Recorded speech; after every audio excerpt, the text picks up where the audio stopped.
আজকে যৌথ বাহিনী সহযোগে আজকে যে মোবাইল কোর্ট অভিযান পরিচালিত হলো, এতে আমরা বোদা উপজেলার একটি বেকারি এবং একটি মুড়ি উৎপাদন কারখানাতে অভিযান করেছি এবং এখানে বিভিন্ন অনিয়মের অভিযোগে মূলত যথাযথ সনদ না থাকা এবং অস্বাস্থ্যকর পরিবেশে পণ্য উৎপাদন, এই কারণে আমরা দুটি প্রতিষ্ঠানকে মোট 30,000 টাকা জরিমানা করেছি।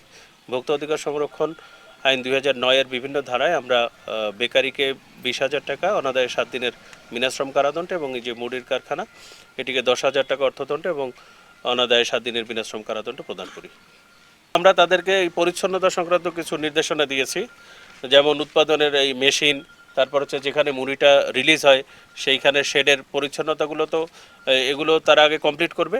এই কমপ্লিট না করা পর্যন্ত তাদের উৎপাদন বন্ধ থাকবে। বেকারিতে আমরা অস্বাস্থ্যকর পরিবেশে খাদ্য উৎপাদন এবং মূলত এখানে খুবই লো কোয়ালিটির কিছু ফুড গ্রেড সেন্ট এবং রং এগুলো মেশানো হচ্ছিল।